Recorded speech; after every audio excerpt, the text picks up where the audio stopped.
মানে মানুষ মরলি, মরার খবর শুনলে, আমি শুনলাম আজকে আপনাদের এলাকায় একজন মারা গেছে, জনগণ ঠিক কি? হ্যাঁ, সেটাই বলতেছি বাবা, মারা গেছে। আমরা মানুষ মরার সাথে সাথে বলি ইন্না লিল্লাহি ওয়া ইন্না ইলাইহি রাজিউন। আপনারা বলেন না? আচ্ছা, যদি আওয়ামী লীগ মরে, না, এই কিছুদিন আগে বেগম মতিয়া চৌধুরী মারা গেছিল। কে মারা গেছে? মতিয়া চৌধুরী মারা গেছে। আমি ওনার ওই ফেসবুকে পোস্ট দেখার পরে কমেন্টে গেলাম, কমেন্ট, যে জনগণ কি কমেন্ট করছে।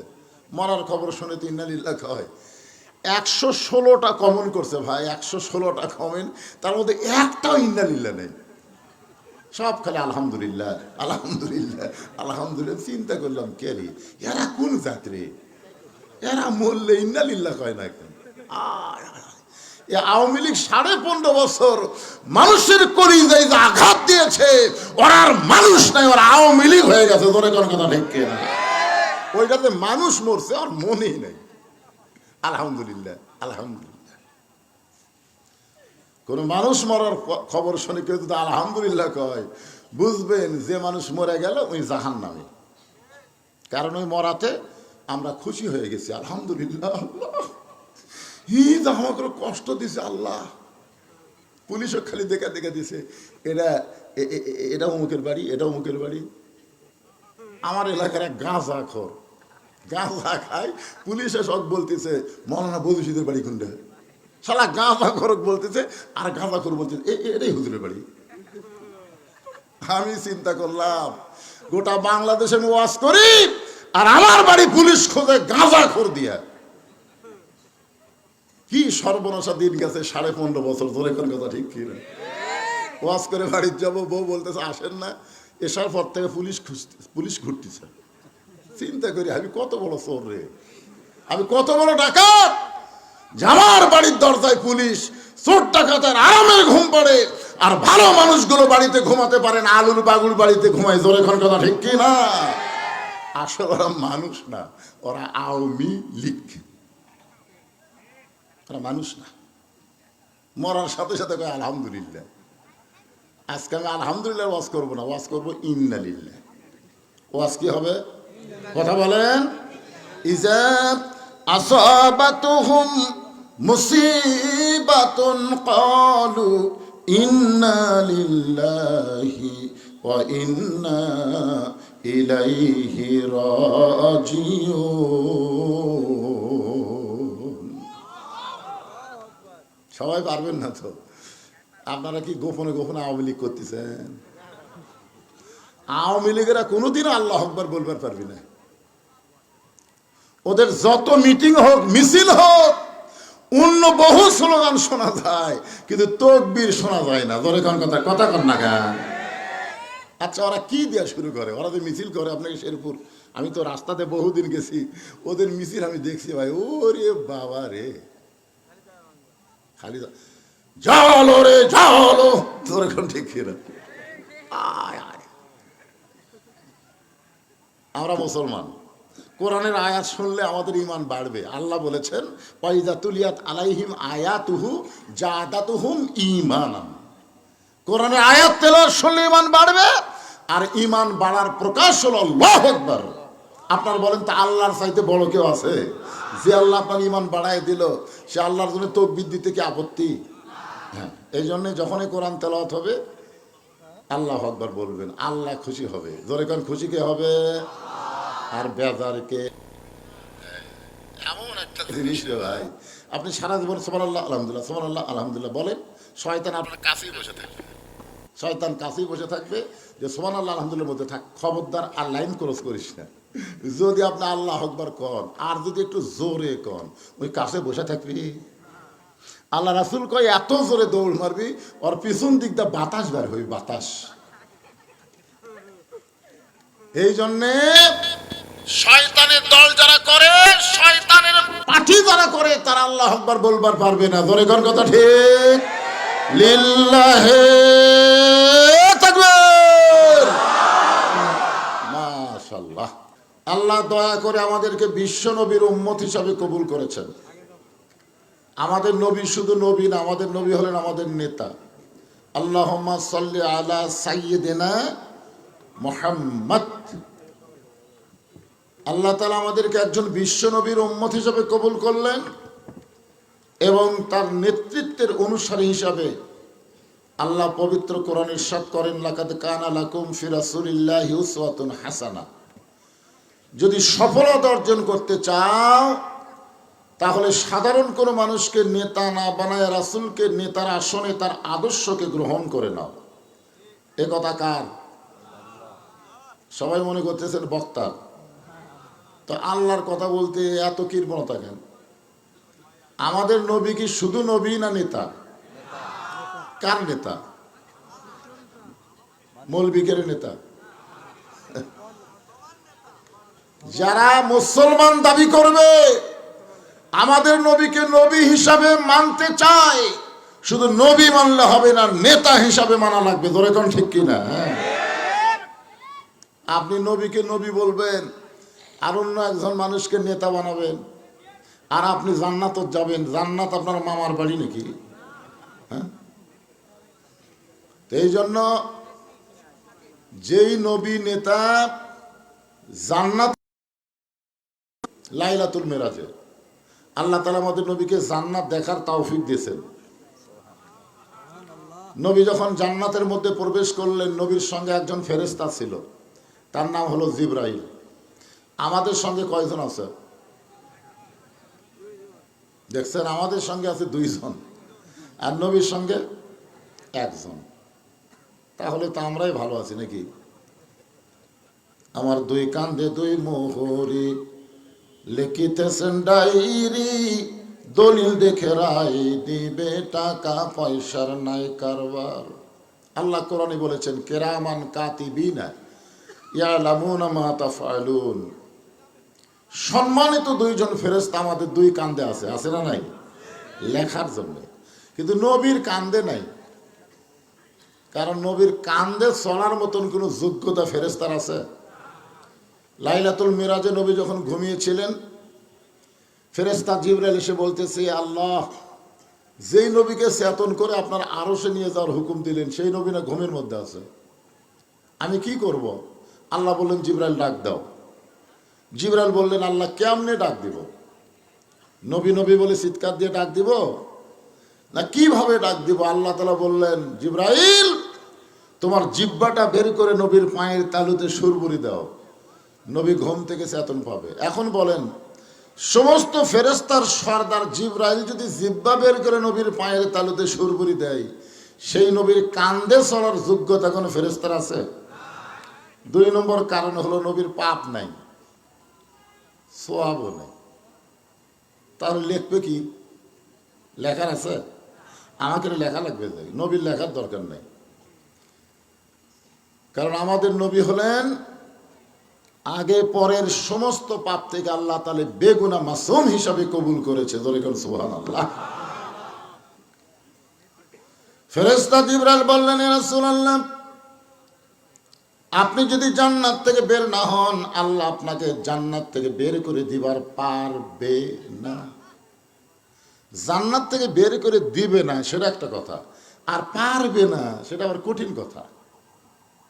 আপনারা কি মনে করতেছেন? পারবে না কথা কয় না? আল্লাহ পারবে না? আল্লাহর কথার সাথে কাজের মিল আছে না নাই? আল্লাহ বলেছেন তোমাদেরও কথার সাথে কাজের মিল থাকা লাগবে। আল্লাহ বলেছেন, ফাদখুলুহা খালিদিন, কেউ যদি জান্নাতে প্রবেশ করে তাকে চিরস্থায়ীভাবে জান্নাত দিয়ে দেওয়া হবে, তাকে আর বার হওয়া লাগবে না। এখন আপনারা অনেকে চিন্তা করবেন, তাহলে আদম আলাইহিস সালামকে আল্লাহ জান্নাত দিয়েছিল, বার করে দিল কেন? আপনারা বলেন তো, আদম নবী যে জান্নাত পাইছিল এটা কি ইবাদতের আগে না পরে? আগে পাওয়ার কোনো গ্যারান্টি নেই। কিন্তু ইবাদত করে যদি জান্নাতে যান, আল্লাহ বলেছেন, ফাদখুলি ফি ইবাদি ওয়াদখুলি জান্নাতি। যে আল্লাহর ইবাদত করবে আল্লাহ তাকে জান্নাতে প্রবেশ করাবে। সুবহানাল্লাহ বলেন। এখন আদম নবী তো কোনো ইবাদতই করেনি, আল্লাহ তৈরি করার পরে জান্নাতে রাখছেন। জান্নাতে রাখার পরে আদম নবীর একটা ব্যারাম ছটফটানি ব্যারাম। এত সুন্দর জান্নাত পাওয়ার পরেও মনে শান্তি নেই, খালি ছটফট করে। আল্লাহু আলিমুম বিজাতিস সুদূর, আদমের অন্তরের খবর কে জানে? আরো জোরে বলেন। এই ছটফটানি ব্যারাম বন্ধ করার জন্যে আদমের চোখে আল্লাহ ঘুম দিলেন। আপনার ডাক্তারের কাছে গিয়ে যদি বলেন, ডাক্তার সাহেব আমি খালি ছটফট করি, ডাক্তার কি বলবে? ঘুমের ট্যাবলেট দেবে। ঘুম খা, ঘুমের বড়ি খার ঘুমা, যেরকম ঠিক কিনা? তা আল্লাহ তাআলা জান্নাতের মধ্যে আমাদের বাবা আদমকে ঘুম দিলেন। আদম যখন ঘুমে অচেতন, ওই সময় আল্লাহ তাআলা ডাক্তার হয়ে আদমকে অপারেশন করে বাম পাজরের বাঁকা হাড় দিয়া মা হাওয়াকে সৃষ্টি করলেন ছটফটানি বন্ধ করার জন্য। যেরকম সুবহানাল্লাহ। হ্যাঁ, মা হাওয়াকে তৈরি করার পরে আদমের সঙ্গে যখন মা হাওয়ার বিয়ে হয়ে গেল, তখন আল্লাহ বললেন, অলা তাকরাবা হাজিস সাজারা ফাতাকুনা মিনাজ জালিমিন। এতদিন আদম নবী একলাই ছিল, আল্লাহ কথা বলেনি, কিন্তু যে হাওয়া তৈরি হলো তখন আল্লাহ বললেন, এই গাছের কাছে যাইও না। যেই বলছে গাছের কাছে যাইও না, হাওয়ার মনে একটা কামনা গেলে কি হয়? যাই হোক, শয়তান জান্নাতের মধ্যে ঢুকে মা হাওয়াকে কুমন্ত্রণ দিল, গাছের ফল খালো, আদম নবীরে খাওয়ালো। এরপরে জান্নাত থেকে বের করে দেওয়া হলো দুনিয়ায়। দুনিয়া হলো জেলখানা। দুনিয়া কি ভুল করেছে? জান্নাতে আর দুনিয়াতে জেল খাট বাড়াইছে। আদম নবী একসময় বলছিল, আল্লাহ এই ফল খাওয়ার পরে তুমি যদি আমাকে জান্নাত থেকে বের করে না দাও, তোমার এমন কি ক্ষতি হবে?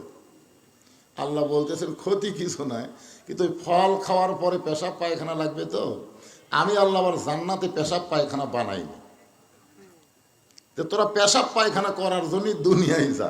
ইমাম গাজ্জালি বলেছেন, দুনিয়া হলো পেশাব পায়খানার জায়গা। আর এই পেশাব পায়খানা করবে সে 3 তলা 4 তলা 5 তলা বাড়ি বানায়। আমরা মনে করতেছি যেমন, আরে পেশাব পায়খানা কয় ঘন্টা থাকবে? দুনিয়া শব্দের অর্থ জানেন? দুনিয়া মানে কিছুই না। দুনিয়া শব্দের অর্থ হলো কিছুই না। একটা মাকড়াসের পাখার দাম আল্লাহর কাছে যেমন নাই, আল্লাহওয়ালার কাছে দুনিয়ার দামও তেমন নাই। দুনিয়াতে আমরা কিছুদিনের জন্য আসি, আর দুনিয়া ও মাজরাতুল আখেরা। দুনিয়া হলো আখেরাতের আবাদযোগ্য একটা জায়গা। আমি যেটা আপনাদেরকে বলতে চাচ্ছি সেটা হলো, আল্লাহ নবী যখন জান্নাতে ঢুকলেন, ফেরেশতা জিবরাইল বললেন, হুজুর যদি বার না হন আল্লাহ আপনাকে বার করে দিবে না। নবীর পক্ষের কথা হচ্ছে, ঠিক না? যদি বার না হন আল্লাহ আপনাকে বার করে দিবে না। নবী এত রাগ করলেন, খুব রাগ করলেন। এই জিবরাইল, যেই কথা একবার বলেছে এইটা দ্বিতীয়বার তো কয় না। জিবরাইল কয়, কে রে?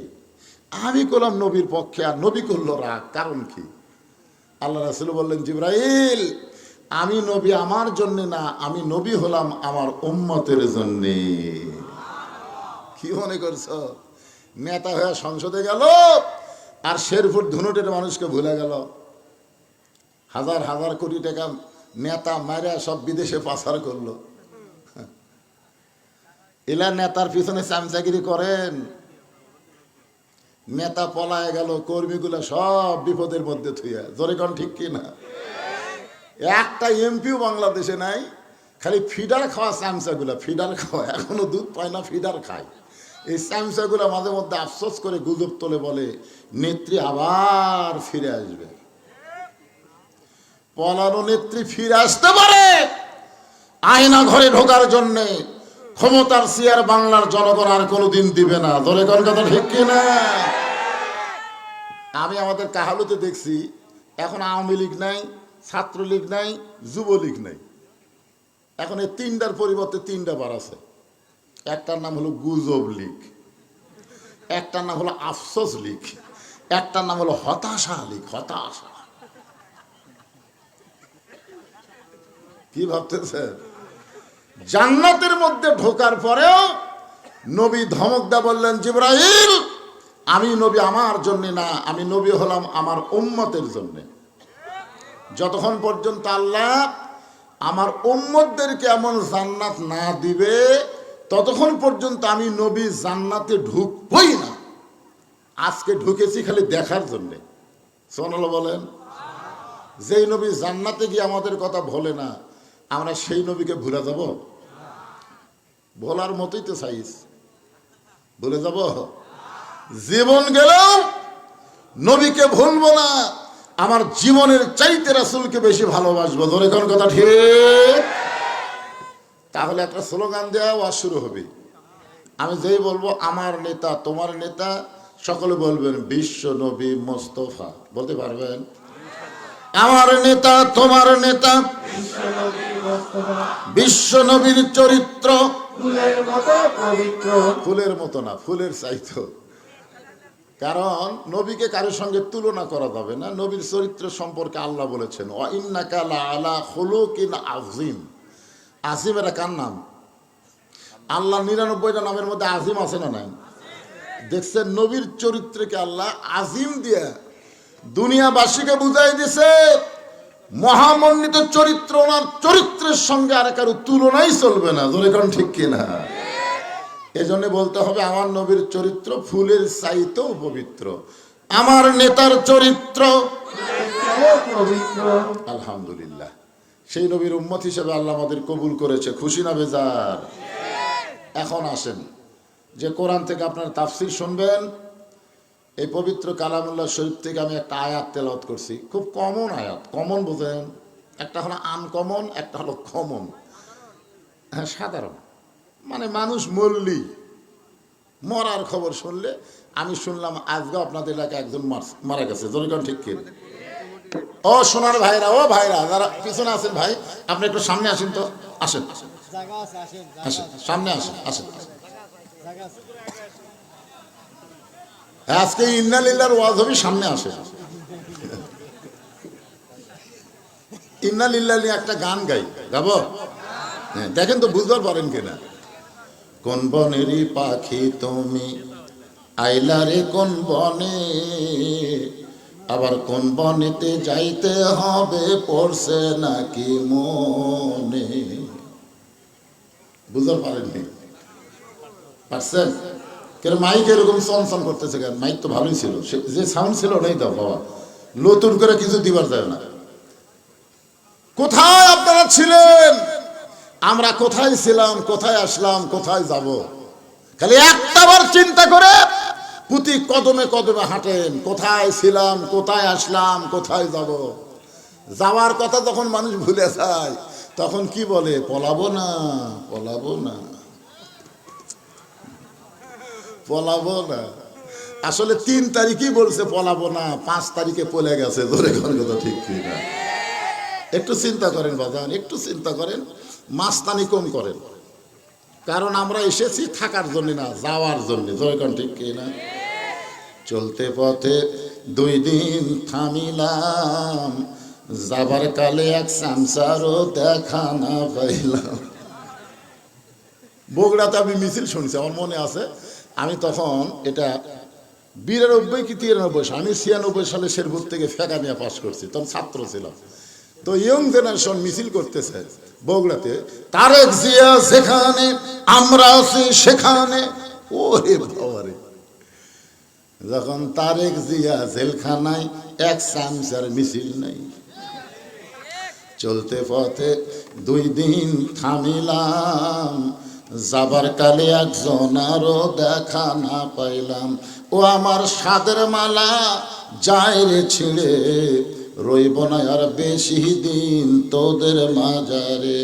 ইজাব আসাবাতুহুম মুসিবাতুন ক্বালু ইন্না লিল্লাহি ওয়া ইন্না ইলাইহি রাজিউন।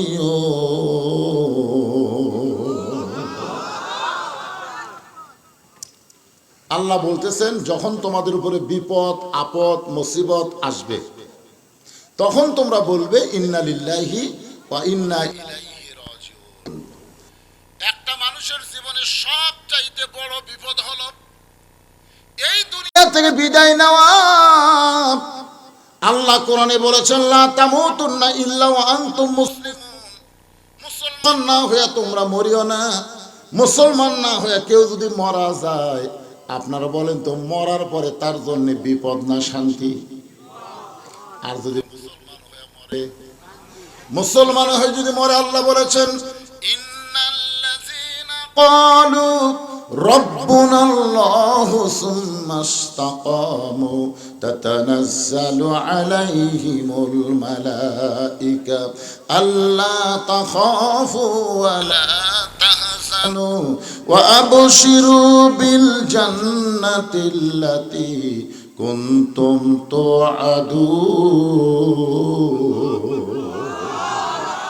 মুসলমান যদি মরেন, আল্লাহ বলতেছেন তোমার কোনো ভয় নাই, তোমার কোনো চিন্তা নাই। ও আবশিরু বিল জান্নাহ, দুনিয়া থেকে তোমার দেহ যাবে কবরে, তোমার ভিতরে রুহুরে কোনো কবর দেওয়া হবে না, তাকে জান্নাতে জায়গা দেওয়া হবে। আসলে আমরা কি কবরে যাব না জান্নাতে যাব? কবর একটা থাকার জায়গা হলো। খাদিজাতুল কুবরা বলে, রাসূলুল্লাহ, সর্বশেষে যেই ব্যক্তি মারা যাবে কবরের ঘরে তাকে 50,000 বছর থাকা লাগবে। এই 50,000 বছর একটা অন্ধকার ঘরের মধ্যে আমি খাদিজা কেমনে থাকবো? যে খাদিজা, যে কবরের কোনো দরজা নাই, জানলা নাই, যে কবরে কোনো বালিশ নাই, কাঁথা নাই, ওই অন্ধকার কবরে কেমনে থাকবো? আল্লাহ রাসূল খাদিজার কবরে একটা চুম্বন দিয়ে বলে, খাদিজা, ঈমান গ্রহণ করার পরে আপনি আল্লাহর সঙ্গে যে সম্পর্ক গড়ে তুলেছেন, আল্লাহ আপনার কবরকে জান্নাত বানায়া দিবে। তাহলে কি বুঝতেছেন? আমরা যারা ঈমান নিয়ে কবরে যাব, আমাদের কবর অন্ধকার থাকবে? আমাদের কবরকে আল্লাহ জান্নাতের বাগান বানায় দিবে। একটু মনোযোগ দিয়ে শুনবেন। এই দুনিয়া থাকার জায়গা না, যে কোনো মুহূর্তে যাওয়া লাগবে। তাহলে দুনিয়াতে আমরা কি করব? আল্লাহ বলতেছেন, আল্লাযী খালাকাল মাউতা ওয়াল হায়াতা লিয়াবলুয়াকুম আইয়ুকুম আহসানু আমালান ওয়া হুয়াল আজিজুল গফুর। মৃত্যু আর হায়াতকে আল্লাহ সৃষ্টি করেছেন পরীক্ষা করার জন্য। বিষয়টা হলো আহসানু আমালা, সুন্দর আমল। একটু মনোযোগ দিয়ে শুনবেন। আমাদের বাংলাদেশে স্বাধীনতার পর থেকে আমরা আমল করতেছি, কিন্তু সুন্দর আমল করার পরিবেশ পাচ্ছি না। আমরা কিন্তু বাপের দেশ পাচ্ছি। বাপের দেশ বোঝেন? জাতির পিতা স্বাধীনতার ডাক দিয়া পাকিস্তানত আশ্রয় নিল, আর শহীদ জিয়া স্বাধীনতার ঘোষণা করলো। কি আরামে আছে পাকিস্তানে ভাই। বউ চল সব ভারতত পাঠিয়ে দিছে, সব ভারতে আছে, আর নিজে আছে পাকিস্তানে আরামে। আর শহীদ জিয়া সরাসরি সেক্টর কমান্ডার হয়ে যুদ্ধ করলো। যুদ্ধ করার পরে 9 মাস পরে যখন দেশটা স্বাধীন হলো, স্বাধীন হওয়ার পরে উনি পাকিস্তান থেকে বাংলাদেশের বিমানবন্দরে নামলো। কতগুলো চামচা গলাত মালা দিয়ে বলতেছে, আপনি আমাদের জাতির পিতা। জাতির পিতা সংবিধান রচনা করলো, 73-এর সংবিধান বাতিল করে বাকশালী কায়েম করলো। বাংলাদেশে কোনো রাজনীতি চলবি না, তিনি বাদশা, তিনি রাজা, তিনি সব। বাংলাদেশের কিছু জনগণ বুঝবার পারলো, এই জাতির পিতা জুতার ফিতার তো থোয়া যাবে না। ধরে কোন কথা ঠিক কিনা? 75-এর স্পট পরিবর্তন হয়ে গেল। তারপরে যা খবর আপনারাই জানেন, শহীদ যে এক সময় ক্ষমতাতে আসলো, সার্বভৌমত্ব একমাত্র আল্লাহর, বিসমিল্লাহ বলে সংবিধান রচনা করলো। ধরে কোন কথা ঠিক কিনা? সর্বদলের মানুষকে রাজনীতি করার সুযোগ দিল। অল্প সময় তিনি বাংলাদেশের ক্ষমতায় ছিলেন। আসলে তিনি ক্ষমতায় ছিলেন না, তিনি আল্লাহর ক্ষমতা বাংলার জমিনে প্রদর্শন করার চেষ্টা করেছিলেন। ধরে কোন কথা ঠিক কিনা? ভারতের দালালেরা, ভারত কর্তৃক তাকে হত্যা করা হলো বাংলাদেশের বিতর্কিত কিছু আর্মির মাধ্যমে। এরপরে আমরা এরশাদ চাচাক দেখলাম, চাচা মাশাআল্লাহ রোববারের ছুটি শুক্রবারে করলো, রাষ্ট্রধর্ম ইসলাম চালু করলো। ধরে কোন কথা ঠিক কিনা? তারপরে দেখলাম স্বাধীনতার ঘোষকের বউ আমাকে বগুড়ার ভাবি। তাই মোটামুটি আলহামদুলিল্লাহ 5 বছর। তারপরে আবার বাপের বেটি হাসিনা ক্ষমতা নিল। তারপরে আবার আমাদের ভাবি শহীদ জিয়ার স্ত্রী, তারপরে তো বুঝতেইছেন ভাই, ভোট ছাড়া আমরা কোন দিকে যাই, দেখা শেষ। 54 বছর আমরা দেখতেছি আমাদের বাংলাদেশে 90% মুসলমান থাকার পরেও সবচাইতে বড় বিপদ হলো সুন্দর আমল আমরা করতে পারতেছি না। আমল করতেছি কিন্তু আমলটা সুন্দর হচ্ছে না। সুন্দর আমল করতে গেলে ইংরেজদের আইনে সম্ভব না, ডক্টর কামালের সংবিধানে হবে না, আল্লাহর কোরআনের সংবিধান এই বাংলার জমিনে চালু করা লাগবে। জোরে কোন কথা ঠিক কি না? এখন আল্লাহর কোরআন দিয়ে যদি বাংলাদেশ চলে, এই বাংলাদেশটা কেমন হবে এখন আমরা দেখি নাই, এখন আমরা দেখি নাই। যদি চলে তাহলে দেশটা কেমন হবে, এর উপরে একটু ইশারা দেওয়ার জন্য আপনাদের বলতেছি, লিয়াবলুয়াকুম আইয়ুকুম আহসানু আমালা। আল্লাহ রাসূল বলেন, খাদিজা আপনি ঈমান গ্রহণ করার পরে আল্লাহর সঙ্গে যে সম্পর্ক গড়ে তুলেছেন, আল্লাহ আপনার কবরকে কি বানিয়ে দিবি? কথা কয়। আপনারা বলেন তো, ঈমান গ্রহণ করার পরে খাদিজা যে আমল করেছে সে আমলের নাম কি? আপনারা ঈমান গ্রহণ করার পরে কোন আমল দিয়ে, কোন কাজ দিয়ে আপনাদের ঈমানকে মজবুত করবেন, কবরকে জান্নাত বানাবেন, সে আমলের নাম কি? খুব জোরে কথা, নামাজ। মাশাআল্লাহ, নামাজ পড়ার কথা আছে না কায়েমের কথা আছে? আপনি বাপ যে মসজিদে প্রতিদিন যান, আপনার আইডিয়া যে যায় না, বুঝতেছেন না? বুঝতেছেন? আপনার ছেলে রাত 3টা পর্যন্ত আর্জেন্টিনার খেলা দেখলো, মেসি কি ভালো সকালবেলা সব বলবার পরে, আর আজ সালাতো খায়রুন নাম শোনার টাইম নাই। আগে ছিল 3.5 হাত, আজান শোনাই হচ্ছে 2.5 হাত। আগে মাথা বার হয়েছিল ল্যাপের বাহিরে, আজান শুনে শুনবে না দেখে ল্যাপ দিছে মাথার উপরে। এখন পাও বার হয়, পাও টানা বুকের সাথে রাখছে। আপনি নামাজ পড়ে যাওয়ার সময় দেখতেছেন আমার বাবু কি করতেছে, তাকে দেখেন আপনার বাবু বাবু নাই, ল্যাপের তলে চাউলের বস্তা হয়ে গেছে। জোরে কোন কথা ঠিক না?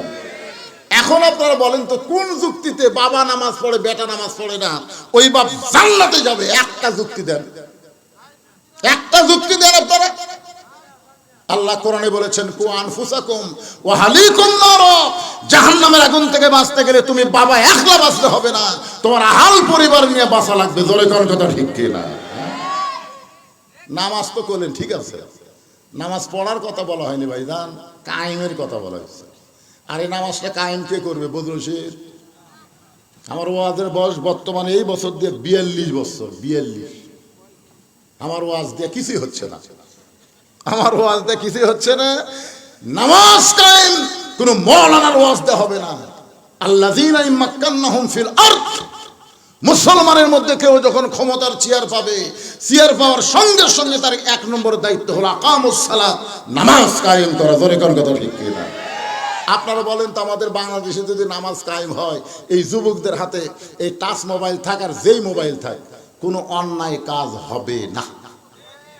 ওরা মোবাইল চালাবে কিন্তু অশ্লীল ভিডিও দেখবে না, কারণ দেখবার গেলেই ওর ইমান, ওর নামাজ বলবে, কেউ না দেখলেও আল্লাহ দেখতেছে। জোরে কোন কথা ঠিক কি না? আল্লাহ কোরআনে বললেন, ইন্নাস সালাতা তানহা আনিল ফাহশাই ওয়াল মুনকার, একমাত্র নামাজই পারে মানুষকে যাবতীয় খারাপি অশ্লীলতা থেকে বিরত রাখতে।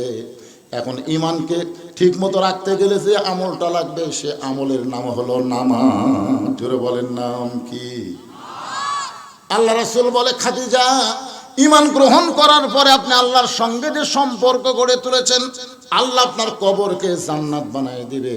খাদিজা বলতেছে, রাসূলুল্লাহ আপনার কথা আমার বিশ্বাস হয়, আপনার কথা আমার বিশ্বাস হয়। তো রাসূল বলতেছে, বিশ্বাস হয়, এরপরে কি যেন বলবার চাচ্ছেন? বলে, এরপরে বলবার চাচ্ছি আপনার কাছে যদি কিছু চাই, আপনি কি আমাকে দিবেন না?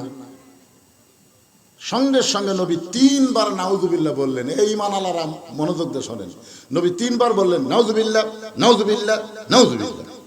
খাদিজা বললেন, হুজুর আমি আপনার কাছে কিছু চাই। এ কথা শোনার পরে 3 বার নাউজুবিল্লাহ বলার কারণ কি? আল্লাহ নবী বললেন, খাদিজা ঈমান গ্রহণ করার পরে আল্লাহ ছাড়া অন্য কারো কাছে চাওয়ার সুযোগ, এমনকি নবীর কাছেও চাওয়া যাবে না। আর আপনারা যে দয়াল বাবার কাছে চাচ্ছেন, শেরপুরে দয়াল বাবা নাই। তোরা এই চারটা কি রে, তোরা চারটা কি কয়টা? 1 2 3 4 5 6। তোরা সত্যি করে কত? তোরা কি সিজার করা বুঝিস না? তুই তোর মাও কোয়া লাগবি না। হাসতেছেন কেন? সিজার করা বাচ্চারা অস্থির হয়। দোষ ওদের না, দোষ হলো বাপ মায়ের। আমরা যারা স্টেজের উপর বসে আছি, আমরা কিন্তু সময়ের আগে কেউ দুনিয়াতে আসিনি। সময় হচ্ছে আমার মায়ের পেট থেকে বাইরে হচ্ছে, আর এরা সময়ের আগে বাড়াছে। মানে 2 দিন পরে বাচ্চা হবি, এখন মায়ের চিৎকার কান্নাকাটিতে পেট কেটে বাইর করে দেখার ঘুমই ভাঙেনি। তো ঘুম যদি না ভাঙে, এখন ডাক্তার কি মরা চল দিবে? তখন টেস্ট করার জন্য পেটের ভিতরে বার করে এই পাও ধরে এরকম একটা ঘুরেন দেয়। এই ঘুরেন দিলে ওই কান্দাতে মাথার থাকি খায়, ওই ঝাঁকিতে অস্থির। এরা মোবাইল ছাড়া ভাত খায় না, মোবাইল না দেখলে কান্নাও থামে না। তোর এখন কথা কর না কেন? এখন একই জায়গায় 6টা বসেছে, এরা যদি সিজার করা হয় তো আর শেষ। আর উঠবো এই বাজার, আর উঠবে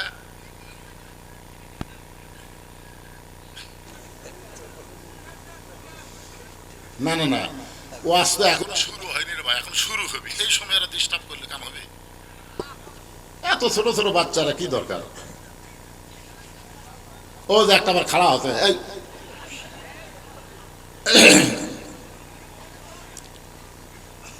এখন চিন্তা করেন, আপনাদের শেরপুরে মনে হয় নাই, আমাদের বগুড়াত কাহালুত আছে। আমার দয়াল বাবার দরবারেতে কেউ ফিরে না খালি হাতে।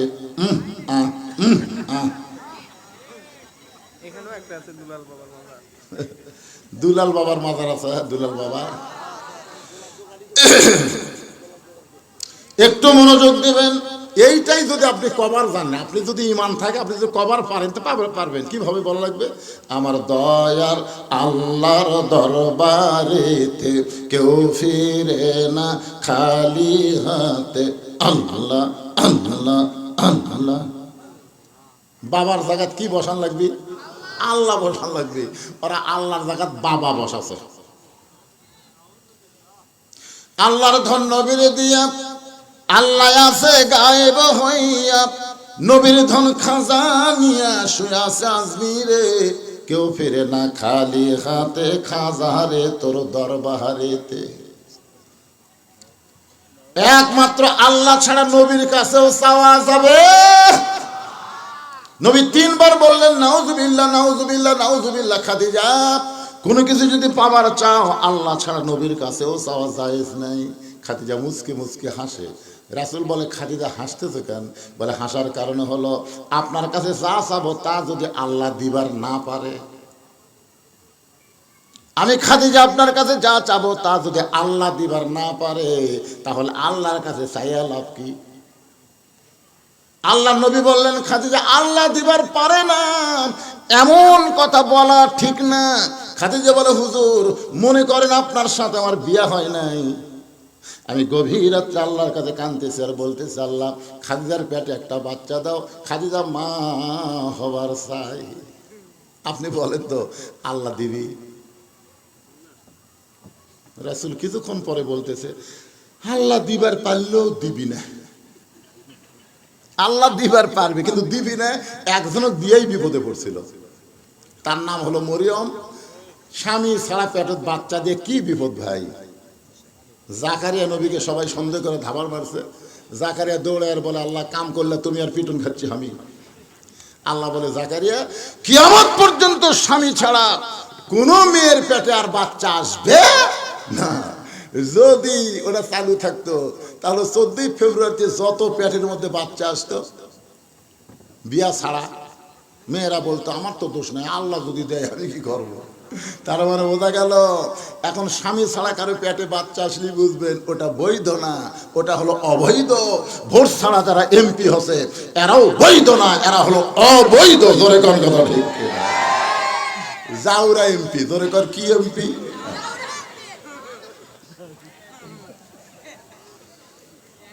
এখন আপনারা বলেন বিয়ে হয়নি পেটে বাচ্চা, ওইটারে যদি আপনারা বৈধ বলতে না পারেন, তুমি ভোট পাওনি, তুমি এমপিগিরি করতেছো, ওইটাও বাংলার জমিনে কোনোদিন বৈধতা পাবে না। জোরে কোন কথা ঠিক কি না? 3 টার্ম নির্বাচনকে আমরা বাংলার জনগণ অবৈধ ঘোষণা করব।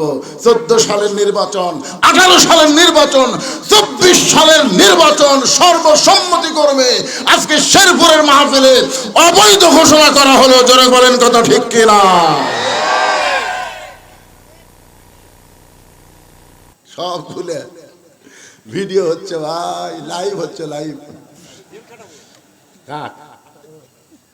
বলে জেলের দামদার ভয় দেখাচ্ছে।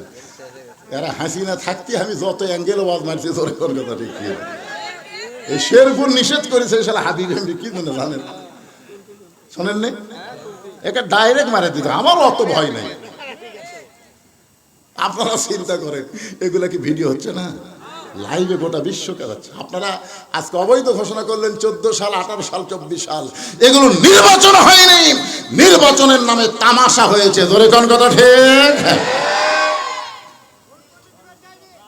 আল্লাহর বান্দার একটু মনোযোগ দিয়ে শুনবেন। রাসূল বলতেছেন, খাদিজা আপনি আমার কাছে এমন কি চাবেন যেটা আল্লাহ দিবার পারবে না? খাদিজা বলতেছে, ইয়া রাসূলুল্লাহ, আমি যখন মরে যাব, মরার পরে আপনার কাছে আমি 3টা জিনিস চাই। মরার আগে না, মরার পরে আমি আপনার কাছে 3টা জিনিস চাই। আল্লাহ রাসূল বলেন, খাদিজা আমি গরিব ছিলাম বলে দুনিয়াতে আপনাকে তেমন কিছুই দিবার পারি নাই। আসলে আল্লাহর নবী গরিব ছিলেন, যার কারণে খাদিজার জীবনে বড় কষ্ট হয়েছে। খাদিজা পৃথিবীর সবচাইতে ধনবতী রমণী হওয়ার পরেও নবীর সঙ্গে বিয়ে বসার পর আল্লাহর নবী সব কিছু খাদিজার আল্লাহ রাস্তায় খরচ করেছে। সুবহানাল্লাহ। ও খাদিজা, মরার পর আপনি কি চাইবেন একটু বলেন। খাদিজা বলতেছে, রাসূলুল্লাহ আপনি যেই জুব্বা পরা অবস্থায় কোরআনের 5টা আয়াত গারে হীরার মধ্যে আল্লাহ নাজিল করেছে, আপনি গারে হীরা থেকে আসার পরে ওই জুব্বার কোনোদিন পরেন নাই, ওই জুব্বাটা যত্ন করে আপনি রাইখা দিয়েছেন। ওগো নবী, আমি খাদিজা যখন মারা যাব, ওই জুব্বাটা আমার কাফনের কাপড় হিসাবে দিয়া দিবেন। আল্লাহর নবী গো, ওই জুব্বাটা কাফনের কাপড় হিসাবে দিবেন। আমার 2 নম্বর চাহিদা হলো, আপনার পবিত্র হাত দিয়া আমি খাদিজাকে আপনি কবরের ঘরে নামায় দিবেন। আমার 3 নম্বর চা হলো, কবরে মাটি দেওয়ার পর সবাই যখন চলে আসবে, খাদিজার কবরের পাশে তখন কেউ থাকবে না। এমন সময় মুনকির নাকির খাদিজার কবরের মধ্যে ঢুকবে, খাদিজাকে 3টা প্রশ্ন করবে। ফেরেশতা আসিয়া যখন জিজ্ঞাসা করিবে, দিন কি তোমার মাবুদকে, বা তখন কি বলিবে? এই গান গাইলে কি গুনাহ হবে নাকি? তাহলে যুবকেরা সবাই বলো, প্রত্যেক বছর তোমরা গানের অনুষ্ঠান করতে, ঠিক না? এখানে কিসের অনুষ্ঠান হতো? গান বাজনার অনুষ্ঠান হইতো। আজকেও গান গাও। ফেরেশতা আসিয়া যখন জিজ্ঞাসা করিবে, দিন কি তোমার মাবুদকে, বা তখন কি বলিবে? আল্লাহ বিনে নাই রে মাবুদ, আল্লাহ বিনে নাই রে মাবুদ, জবানে তাই বলো রে বলো, মুখে আল্লাহ রাসূল সবে বলো। কেবারে গান কর না কেবারে? এই গান গাইলে গুনাহ হবে? যত গুনাহ হয় সব গুনাহ যেন আল্লাহ হামাক দেয়। এলা কি গান কে? এলা কোরআনের কথা। ধরে কোন ঠিক কি না? খাদিজা বলতেছে, রাসূলুল্লাহ মুনকির নাকির কবরে আমাকে 3টা প্রশ্ন করবে, আমি উত্তর দিবার পারবো না। আমার পক্ষ থেকে আপনাকে উত্তর দেওয়া লাগবে।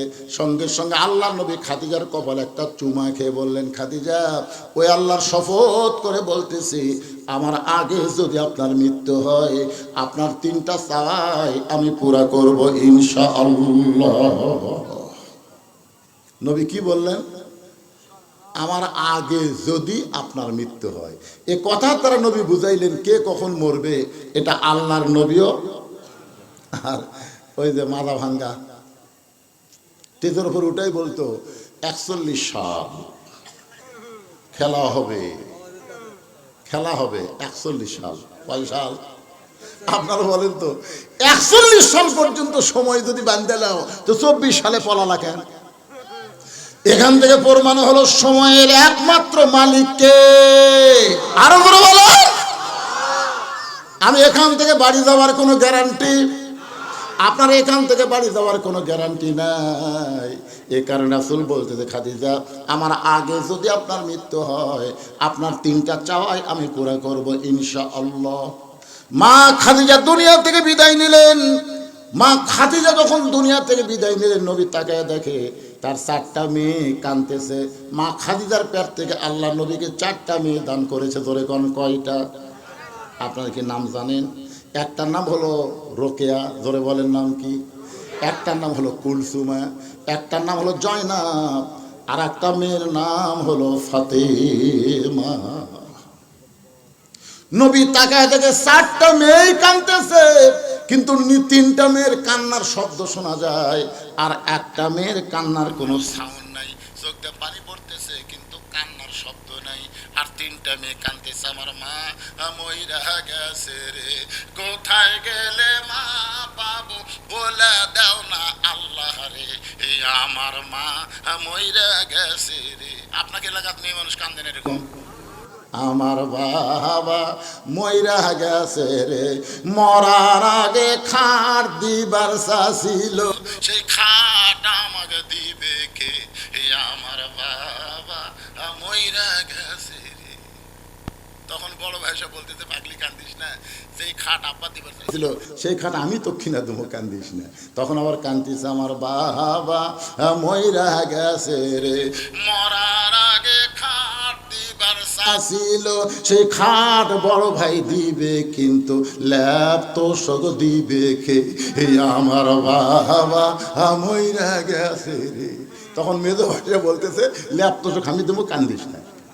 তখন ওটা দেয়া বলতেছে, মানুষ বুড়া হলে তো মরবি, মানার কান্দার বান্দা হয়ে গেছে। তোর কোন কথা ঠিক কিনা? এইরকম কতগুলা মেয়া মানুষ আছে না, কথা কন না কেন ভাই?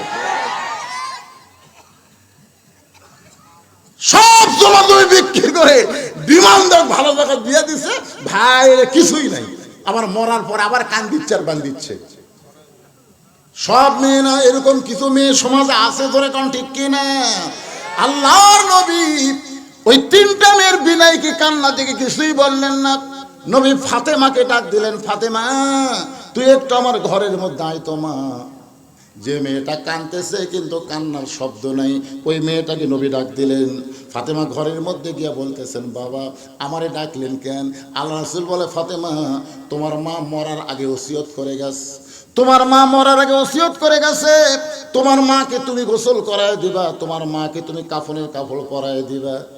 ফাতেমা বলতেছে, বাবা আমার আরো 3টা বোন আছে, তাদেরকে সঙ্গে নিয়ে কি মাকে গোসল করায় দিব, তাদেরকে সঙ্গে নিয়ে কি মারে কাফনের কাপড় পরায় দিব? রাসূল বলে, ফাতেমা তোমার মা শুধু ওসিয়ত করেছে তুমি একা একা তোমার মাকে গোসল করায় দিবা, তুমি একা একা কাফনের কাপড় পরায় দিবা। ফাতেমা বলে, বাবা আমার 3টা বোন যদি মনে মনে কষ্ট পায় যে মা দুনিয়া থেকে চলে গেল, ফাতেমা একলা একলা গোসল করায়, আমাদের সঙ্গে নিল না। রাসূল বলে, ফাতেমা ওসিয়ত পালন করা হলো ওয়াজিব। জোরে কর না সুবহানাল্লাহ। ওসিয়ত পালন করা কি ওয়াজিব। তোমার মা শুধু তোমার কথা কইছে, অন্য কাউরে তো নিবার বলে নাই। এখান থেকে প্রমাণ হলো মরার আগে ওসিয়ত করা যাবে, আপনি মরার পরে কোনো বেনামাজি যেন আপনার কবর খনন না করে, এই ওসিয়ত আপনি জীবিত অবস্থায় করতে পারেন। জোরে কোন ঠিক কিনা? আপনার কি কোনোদিন করছেন? আপনি 3 তলা একটা বাড়ি করবেন, এলাকার সবচাইতে ভালো মিস্ত্রি আপনি খোঁজেন, আমার এলাকার সবচাইতে ভালো মিস্ত্রি কে রে? 3 তলা বাড়ি করো ভাই, যেমন তেমন মিস্ত্রি দিয়ে করবো না। যেই বাড়িতে আপনি থাকতে পারবেন না সেই বাড়ি যদি ভালো মিস্ত্রি দিয়ে তৈরি করেন, যেই কবর আপনাকে 50,000 বছর থাকা লাগবে, সেই কবরও ভালো মিস্ত্রি দিয়ে খনন করা দরকার। ধরে করার কথা ঠিক কিনা? হ্যাঁ, কত সালা নামাজ পড়ে না, কবর খোঁড়ে আর বিড়ি খায়। কবর খোঁড়বে, ওই কবরের কি বোঝায়? কথা কন না কেন? ভিত যদি দুর্বল হয়, 3 তলা বিল্ডিং তুলতেছেন, ঢোকার আগে বিল্ডিং ভাঙা বলবি রে, ওই বিড়ি টানতেছে আর কোদাল মারতেছে, আর একজন কবর সমান করে ওই একটা টানতেছে, আর একজন কবর থেকে মাটি তোলে ওই একটা টানতেছে, মানে বিড়ি খাওয়ার জামাত শুরু হয়ে গেছে। গোরস্থানে যত ফেরেস্তা ছিল সমস্ত ফেরেস্তা কবরস্থানে ছাড়া রাস্তার যা ঘুরতেছে। আল্লাহ কয়, কে রে ফেরেস্তা, গোরস্থান ছাড়লি কেন? ফেরেস্তাকে আল্লাহ দুর্গন্ধ লাগতেছে, এমন বিড়ি খাওয়া খায়, আয় হায় হায় হায়। ফেরেস্তারা কিন্তু সব সহ্য করবার পারে, দুর্গন্ধ সহ্য করবার পারে না। কি মনে কষ্ট পাচ্ছেন? হ্যাঁ, আপনি ওসিয়ত করেন। আপনার কি বাড়ি বানাতে টাকা লাগে না? আপনি দুনিয়াতে যে বাড়ি তৈরি করেন 10-20 লাখ টাকাতে বাড়ি তৈরি করছেন, আপনার কবর কেউ তৈরি করতে গেলে যদি 1 লাখ টাকা খরচ হয়, আপনি 5 জন নামাজিকে 10,000 করে টাকা দেন যে ভাই আমি মরে গেলে আমার কবর তোরা 5 জন খুঁড়ে দিস, যদি আমার আগে তোরা মরিস মাপ। আপনি খোঁজ করে দেখেন মসজিদের মুয়াজ্জিনকে আপনি 20,000 টাকা দিয়ে বলেন ভাই আপনার মাথা হাসরের সবচাইতে উপরে থাকবে, আপনার মাথায় আল্লাহ একটা নূরের টুপি পরায় দিয়ে মুয়াজ্জিন সাহেব আপনি আমাকে একটু গোসল করাই দেবেন। ধরেন 20,000 টাকা দেন, আপনি যদি আমার আগে মরেন তো মাপ, আর যদি বেঁচে থাকেন আমাকে একটু গোসল করে দেবেন। এলাকার বড় আলেমকে কিছু হাদিয়া দিয়ে বলবেন হুজুর আমি মরে যাওয়ার পর আমার একটু জানাজা পড়াবেন। এরকম ওসিয়ত করার দরকার আছে না নাই? কথা বলতেছেন না। মরে গেলি ফুরে গেল নাকি? মরে গেলি ফুরে গেল। আল্লাহ রাসূল বললেন ফাতেমা তোমার মাকে একটু গোসল করায় দিবা, তোমার মাকে কাফনের কাপড় পরায় দিবা, এটাই হলো তোমার মায়ের ওসিয়ত। ফাতেমা মাকে গোসল করায় দিলেন, নিজের হাতে একা একা খাদিজাকে গোসল করায় দিয়ে আল্লাহ নবীকে বলতেছে বাবা এখন মাকে কাফনের কাপড় পরায় দেব, আমাকে কাফনের কাপড় দেন। সঙ্গে সঙ্গে আল্লাহ নবী ওই জুব্বাটা, যেই জুব্বা কারে হীরার জুব্বা, যেই জুব্বা পরে 3.5 বছর নবী সাধনা করেছেন, যে সাধনার ফলশ্রুতি আল্লাহ তাআলা লৌহে মাহফুজ থেকে কোরআনের 5টা আয়াত নবীর উপরে নাজিল করেছে, ওই জুব্বাটা বের করে ফাতেমার হাতে দিয়ে বললেন মা এই জুব্বাটাই তোমার মাকে কাফনের কাপড় পরায় দাও। ফাতেমা ছোট বাচ্চার মতন কাঁদতেছে আর বলতেছে বাবা মক্কার দোকানে কি নতুন কোনো কাপড় নাই? নতুন কোনো কাপড় না দিয়া এই পুরাতন জুব্বা কেন আমার মাকে দিবেন? বাবা আমি মায়ের কাছে গল্প শুনেছি, আপনি যখন মক্কার রাখাল ছিলেন আমার মা ছিলেন মক্কার সবচাইতে ধনবতী রমণী, আমার মা ধনবতী রমণী, আপনি রাখালকে স্বামী হিসেবে গ্রহণ করেছে, আজকে সেই ধনী মহিলা আমার মা মারা গেল, নতুন কোনো কাপড় না দিয়ে এই পুরাতন জুব্বা কেন দিচ্ছেন? বাবা আমি মায়ের মুখে শুনেছি। রাসূল বলে ফাতেমা তোমার মায়ের মুখে আর কি শুনছ? ফাতেমা বলতেছে বাবা আমার মা একদিন আমার সামনে মুচকি মুচকি হাসতেছে, আমি বললাম মা আপনি হাসেন কেন? বলে হাসার কারণে হলো তোর বাবার সাথে বিয়ে বসার কথা আমার মনে পড়ছে। ফাতেমা বলতেছে মা বাবার সঙ্গে বিয়ে হওয়ার সময় কি কথা মনে পড়েছে? খাদিজা বলতেছে ফাতেমা রে তোমার বাবা ছিল আমার বাড়িতে রাখাল, আমি ছিলাম মক্কার সব চাইতে ধনবতী রমণী, আমি দুপুর বেলায় দেখি সব রাখালগুলো ঘরের মধ্যে আরাম করতেছে, আমার এত রাগ হয়ে গেল যে হাজার হাজার উড্ডুম্ব চড়ানো বাদ দিয়ে রাখালগুলো দুপুরবেলা আরাম করে। রাখালের সর্দারকে ডাক দিলাম ও সর্দার আমার হাজার হাজার উড্ডুম্বা বাদ দিয়ে তোমরা দুপুরবেলা ঘরে আরাম করতেছো কারণ কি? রাখালের সর্দার বলে মালকিন আপনি জানেন না আমরা ভাগ্যবনে এমন একটা রাখাল পাইছি যে রাখাল চাকরিতে জয়েন করার পরে আপনার উট দুম্বা সব ভদ্র হয়ে গেছে। রাখাল যদি বলে খাও উট দুম্বা খায়, রাখাল যদি বলে খাওয়া বন্ধ করো উট দুম্বা খাওয়া বন্ধ করে দেয়, রাখাল যদি বলে চলো যাই উটের লাইনে উট দুম্বার লাইনে দুম্বা রাস্তা নিয়ে বাড়ির দিকে রওনা দেয়। খাদিজা চিৎকার করে বলে রাখালের সর্দার জন্তু জানোয়ার কোনদিন রাখাল মানুষের কথায় বাধ্য হবার পারে না, এই গাঁজাখুরি গল্প কেমনে বলতেছো? রাখালের সর্দার বলে মালকিন যদি বিশ্বাস না হয় আপনি তদন্ত করেন। খাদিজা বলে ফাতেমা রে রাখালের সর্দারের কথা মতো তোমার বাবাকে তদন্ত করতে গেলাম, তদন্ত করতে গিয়ে দেখি সূর্যের তাপে পাথর পোড়া গন্ধ পাওয়া যায়, সূর্যের তাপে বালু পুড়ে পুড়ে গন্ধ আসতেছে, তোমার বাবা দাঁড়ায় আছে রোদ্রের ভিতরে। হঠাৎ আমি তাকে দেখি চারিদিকে রোদ পড়ে কিন্তু তোমার বাবার মাথায় কোনো সূর্যের তাপ নাই, এক খণ্ড মেঘ তোমার বাবার মাথার ছাতাকে যেন বানায়া দিছে। আমি খাদিজা আশ্চর্য হয়ে গেলাম, আমি খাদিজা আশ্চর্য হয়ে গেলাম, চারিদিকে সূর্যের তাপ পড়তেছে, রাখালের মাথায় সূর্যের তাপ নাই কেন? আমি আরো নিকটে গিয়া যেই মাত্র রাখালের দিকে তাকাইছি ফাতেমা তোমার বাবা রাখালের দিকে যেই মাত্র তাকাইছি চাঁদ সূর্য গ্রহ তারা তারি নূরের ইশারা, নূরে যে অন্ধকারে ডুবিত এই ধরনী, সবাই বলেন নবী মোর পরশমণি, নবী মোর সোনার খনি, নবী নাম ভাবে যেজন সেই তো দোজা হানির ধনী। খাদিজা বলতেছে, ও ফাতেমা, তোমার বাবা 25 বছর রাখালে এত সুন্দর, মানুষ এত সুন্দর হয়, এইটা দেখার পরে 40 বছরের বিধবা নারী আমার মনের মধ্যে বিয়ার ফুল ফুটে গেছে। আবু জেহেল, উতবা, সাইবা, মক্কার বহু নেতারা আমাকে বলেছিল, ও খাদিজা, আপনাকে বিবি হিসাবে গ্রহণ করতে চাই। আমি তাদেরকে তাচ্ছিল্য করে বলেছি, এই খাদিজার জীবনে বিয়ে করবে না। যেই খাদিজার জীবনে বিয়ে করবে না বলে সিদ্ধান্ত নিয়েছে, সেই খাদিজা তোমার বাবা 25 বছর রাখালকে দেখে বিয়ে অন্তরে বিয়ের ফুল ফুটে গেছে। এক দৌড়ে বাড়িতে এসে দরজা বন্ধ করে দেয়। দাসী বলতেছে, মালকিন, রাখালকে তদন্ত করতে গেলেন, খবর কি? খাদিজা বলতেছে, চাকরি ক্যান্সেল করে দিলাম, রাখালের চাকরি ক্যান্সেল করে দিলাম। দাসী বুঝবার পারেনি, মূর্খ মানুষ, নবীর চাচা আবু তালেবের কাছে সে কাঁদতেছে, ও মুরব্বী, আপনার ইতিম ভাতিজাকে আপনি কেমন ভাবে মানুষ করলেন? আজকে খাদিজা কোনো বেয়াদবি দেখে তার রাখালের চাকরি ক্যান্সেল করে দিচ্ছে। আবু তালেব কাঁদতে কাঁদতে খাদিজার বাড়ির দরজায়, খাদিজা দরজা খুলে বলে, চাচা, রাখালের চাকরি ক্যান্সেল করা মানে রাখালকে আমার স্বামী হিসাবে গ্রহণ করতে চায়। ফাতেমা কান্দার বলে, বাবা, যেই মা মক্কার সবচাইতে ধনী, সেই মা আপনাকে রাখালের চাকরি ক্যান্সেল করে স্বামী হিসাবে গ্রহণ করলো। আজকে সেই মায়ের জন্য মক্কার দোকানে নতুন কোনো কাপড় নাই, নতুন কাপড় না দিয়া এই পুরাতন জুব্বা দিচ্ছেন। বাবা, মরার সঙ্গে সঙ্গে আমার মাকে আপনি ভুলে গেলেন। রাসূল কান্দার বলে, ফাতেমা, এই জুব্বা আমি তোমার মাকে দিচ্ছি না, বরং তোমার মা আমার কাছে চেয়েছে। এই জুব্বা সাধারণ জুব্বা নয় মা, এই জুব্বার সঙ্গে আল্লাহর কোরআনের সম্পর্ক রয়েছে। আপনারা এখন বলেন, কোরআনের সম্পর্ক যাদের সঙ্গে থাকে, যার সঙ্গে থাকে, তার দাম বাড়ে না কমে?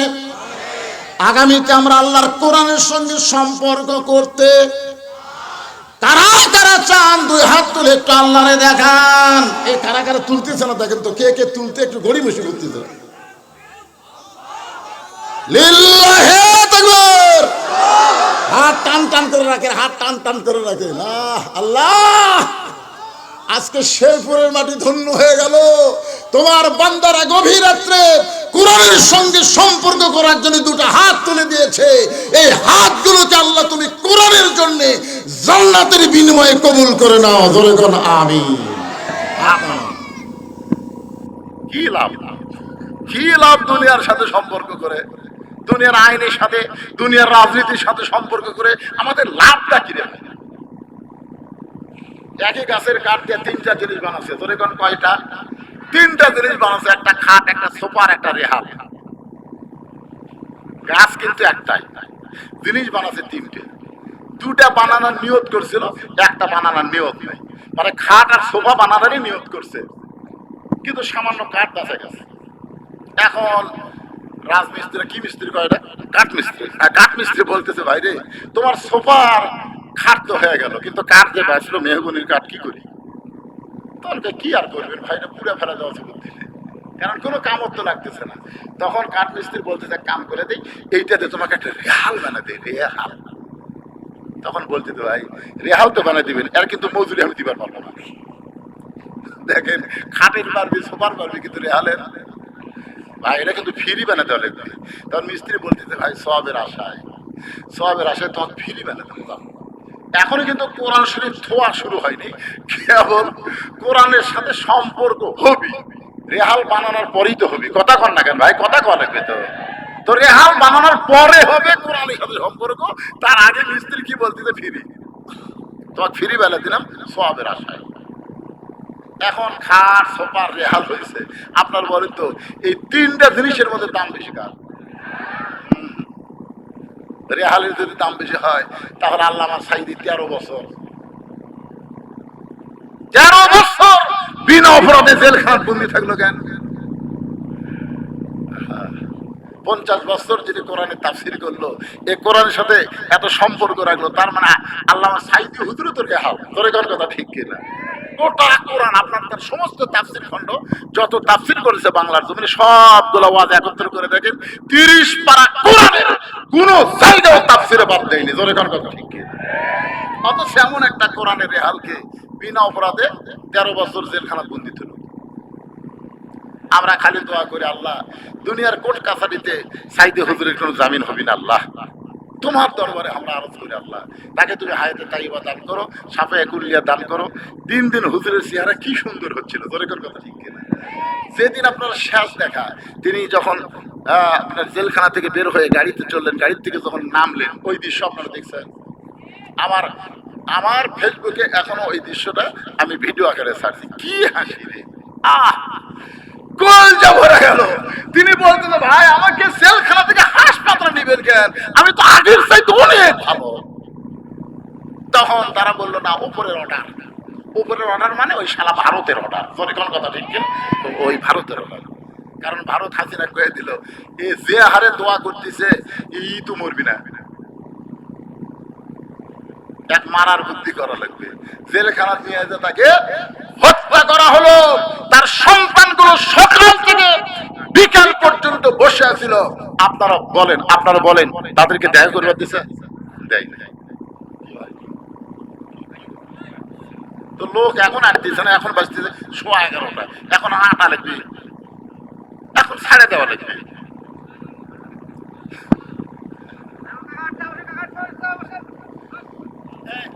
আসলে শোনেন, আসলে ব্যাপারটা হলো কি, রোহিঙ্গা মুসলমানকে আমরা জায়গা দিছি রে, রোহিঙ্গা জায়গা দিছি। আর এরা কি রোহিঙ্গার চাইতে খারাপ? ওরা তো আপনারা জায়গা দিলেন, জায়গা থাকার পরে আপনার ইচ্ছা করে জায়গা দিলেন না। লোকগুলো দাঁড়ে আছে, এই ভাইয়ের দেখে কষ্ট লাগতেছে, ওরা বসবি না, এটাও একটা কথা। ঠিক আছে, আমি যেই কথা বলতেছি একটু মনোযোগ দিয়ে শোনেন, বিরক্ত হচ্ছেন তাহলে কি বুঝলেন?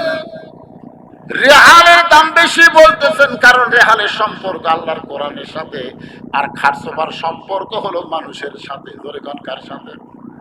খাট আর সোফার সাথে কার সম্পর্ক? মানুষের সাথে।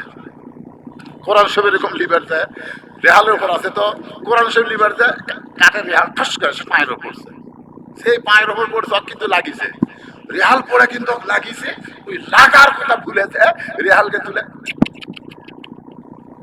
তাকে দেখে ওই রেহালের কোনা লাগে, লোক কেটে গেছে। লোক কাটার দিকে খেয়াল নাই, রেহালক সমানে গেলে চুমা গেছে। আমার ভুল হয়ে গেছে আল্লাহ, আমার ভুল হয়ে গেছে আল্লাহ, আমি কোরআন শরীফ লিভার অসতর্ক বলতে রেহাল পড়ছে আল্লাহ, আমার পাও কেটে রক্ত বাড়াচ্ছে, অধিকার খেয়ালই নেই। রেহাল কয়, কে রে, খান এ খান। দেখতো আমি পড়ে গেছি মায়ের কাছে, 3 বার চুমা খায় আর কান্দে রে, তোর কে খবর কি? খাট বলতেছে, ভাই আমার লাগতে না শুনি বানাছো রে, রাত্রে স্বামী স্ত্রী যখন গন্ডগোল লাগে তখন তো লাগতে লাগতে শুরু হয় ভাই।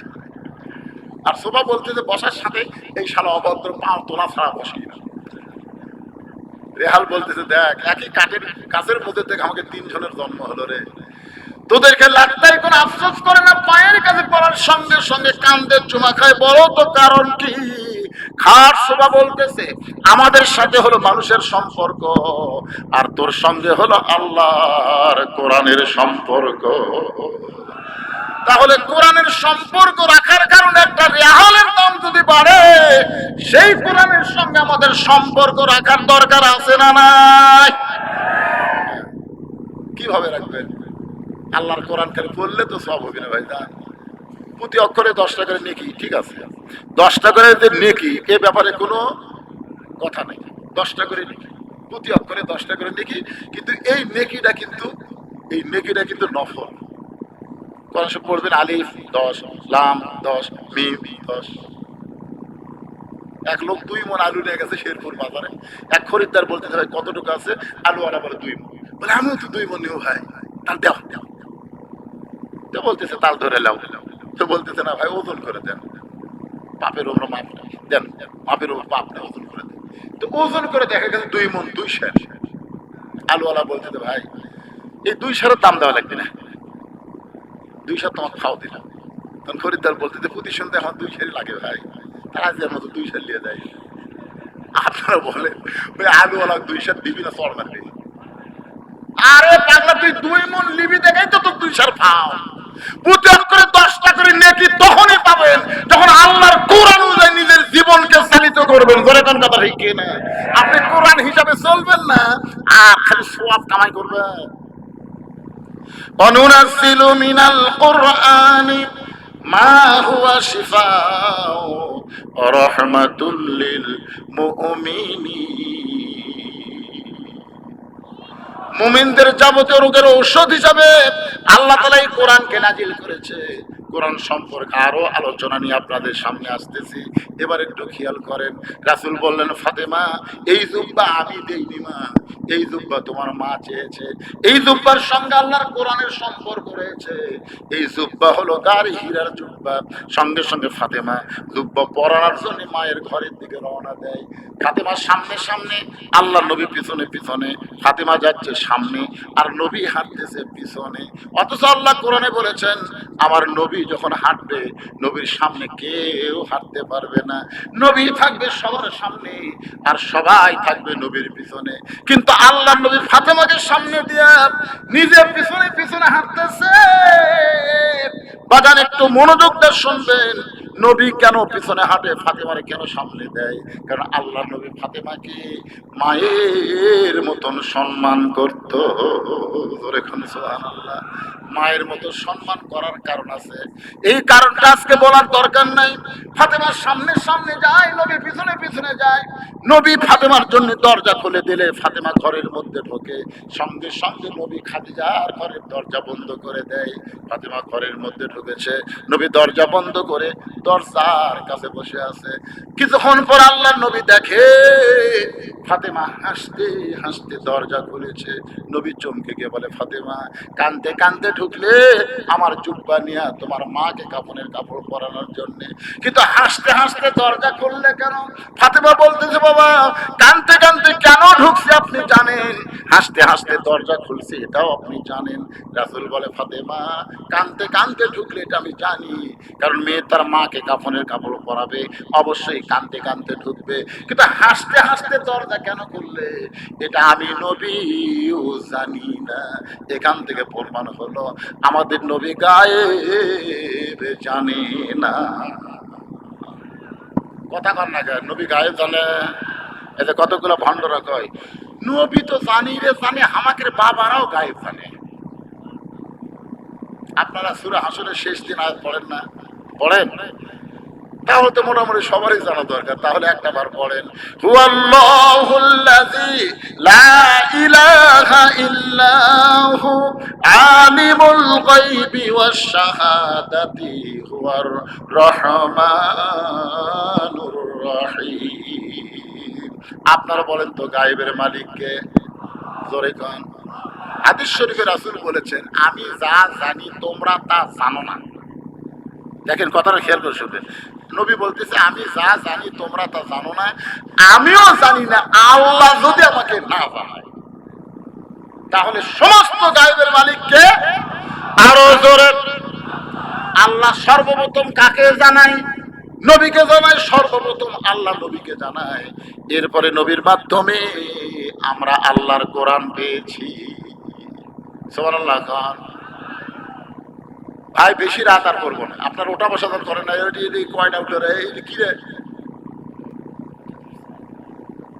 না না, একবারে তো 3 জন ওটা দেবে না। আমি কি খুব লম্বা করবো? তাই শেষের দিকে চলে যাচ্ছি, খুব খেয়াল করেন। নবী বলতেছে আমি জানি না, ফাতেমা বলতেছে, বাবা এতদিন মনে করতাম যে আপনি বাহিরের খবরও জানেন ভিতরের খবরও জানেন। আল্লাহ রাসূল বলতেছে, ফাতেমা তুমি কাঁদতে কাঁদতে ঢুকলে এটা আমি জানি, কারণ মেয়ে তার মাকে কাফনের কাপড় পরাবে, কানবি তো, কিন্তু হাসতে হাসতে দরজা খুললে এটা তো আমি জানি না। সঙ্গে সঙ্গে ফাতেমা বলতেছে, বাবা তাহলে আপনি যদি না জানেন আপনি বসেন, আমি ফাতেমা কেন হাসতে হাসতে দরজা খুললাম আপনাকে জানাবার চাই। সুবহানাল্লাহ। নবী বললেন, আমি হলাম শ্রোতা, আর ভিতরের খবর দেওয়ার জন্য ফাতেমা হলো বক্তা। ফাতেমা কেন হাসতে হাসতে দরজা খুলছে এটা নবী জানে না, তো যাই জানে না তাই কি শ্রোতা? যেরকম যাই জানে না তাই কি, আর যাই জানে তাই কি বক্তা। আল্লাহ নবী শ্রোতা হয়ে বসে বললেন, আর ফাতেমা বক্তা হয়ে বলা শুরু করলেন, বাবা আপনার জুব্বা যখন আমার মার শরীরে পরাবার চাই, এমন সময় ইত্তাকু ফিরাসাতাল মুমিনিনা ফাইন্নাহু ইয়ানজুরু বিনুরিল্লাহ। আমি তখন চোখ বন্ধ করে দেখতে পাই, কারণ আসল জিনিস যদি দেখবার চান এই দুই চোখ দিয়ে দেখা যাবে না ভাইজান। আসল জিনিস দেখবার গেলে অন্তরের চোখে দেখা লাগবে। ধরে কোন ঠিক কি না? বগুড়া রহমাননগর, নাম শোনেননি? রহমাননগর, ওখানে আমার বন্ধুর বাসা। সেই বাসা বানাতে, বুঝলেন। তামাক বলে হুজুর একদিন আমার বাসায় দাওয়াত গেলাম, যাই দেখি বুঝলেন ওই বিশাল একটা গেট। আর গেট দেখে আমার বাসা বানানোর খরচ অনেক গেটে দিলেছে। এটা কি বানাচ্ছে রে, মানে সোনালি কালার সেই রকম সব। আর প্রত্যেক তালায় তালায় একটা করে কলিং বেল। যাই হোক, অত সালাম দিয়ে নামান গেল না, কলিং বেল চাপ দিয়ে আসলো। আসার পরে বলে দোস্ত আসো, বাসার মধ্যে আসো। আমি তখন বললাম ভাই এই বাড়ি কার? সেই বলছি বাড়ি কার? ওই কালে সমানে আসে না, আসো কেন? বলে আপনি ওয়াজ করেন ভাই, কিন্তু এখনো মূর্খই আছে। আমি বললাম কি আরে মূর্খ কেমনে? বলে আপনি এই যে কোটি কোটি টাকাতে বানাচ্ছেন, তারপরে বাড়ি। আপনি তো বলেন এই বাড়ি কার, এটাকে আপনার বাড়ি মনে হয়? আমি বললাম ভাই এটা কি? বলে এটা বাসা, বারে বাসা। আমি তখন ওকে বললাম ভাইজান, তাহলে আজ থেকে 50 বছর আগে আব্দুল আলিম একটা ভুল গান গাছে। ও বলতেছে আব্দুল আলিম ওর কি গান গাইছে। আমি তখন ওরে শোনাইলাম, এপারে তোর বসত বাড়ি, ওই পারে তোর বাসা। এপারে তোর বসত বাড়ি, ওই পারে তোর বাসা। ভবদরিয়ায় পাড়ি দিতে, ভবদরিয়ায় পাড়ি দিতে কেমনে করলি আশারে। এবারে তোর বসত বাড়ি, ওই পারে তোর বাসা। লাভ করিতে আইসারে ভবে, হইলারে বেদিশা। রতন কাঞ্চন বদল দিয়া রে, কিল্লি তামাশিসা। এ পাহাড়ে তোর বসত বাড়ি, ওই পারে তোর বাসা। এই দুনিয়ার বাড়ি হলো বসত বাড়ি, আর জান্নাত হলো মুসলমানের বাসা। তোরে কোন কথা ঠিক কিনা? এই পার ওই পার, এই পার কি বুঝতেছেন? এই পার মানে দুনিয়া, ওই পার মানে জান্নাত, মাঝখানে হলো মৃত্যু নামক নদী। তোরে কোন কথা ঠিক কিনা? আল্লাহর বান্দার একটু মনোযোগ দেন। দুই চোখটা দেখলে মনে হবে এই বাসা এই বাড়ি, কিন্তু অন্তরের চক্ষু দিয়া তাকায় দেখেন এ দুনিয়ার বাড়ি ঘর। সবাই বলেন এ দুনিয়ার বাড়ি ঘর একদিন হইয়া যাবে পর। এ দুনিয়ার বাড়ি ঘর একদিন হইয়া যাবে পর, যাইতে হবে অন্ধকার কবর। লোকটাকে বললাম ভাই এই দুটা গান শোনালাম, এখন বলতেছি বলতো এটা কি? ভাই এটা বাড়ি ভাই, কে বাসা নেয়? আসলে ভাইরে মরা লাগবে রে বাসারা। বাসার দিকে 5 তলা 6 তলা কি দেখতেছেন ভাই? 6 তলা করছি হুজুর, রড বার করে দিয়েছি। আরে 1 তলা করুন হুজুর। দুই কান্দে দিয়ে ফেরেশতা কয় পাগলা উপর দিকে না থেকে নিচতলা, নিচতলা, নিচতলা বুঝিয়েছি। 1 তালাও না, নিচতলা। 1 তালারও তলে তো থাকা লাগবে রে পাগলা। ঘাড় কাট করে কি দেখিস? কি ঘাড় কাট করে দেখবেন? ঘাড় কাট কি দেখতেছে?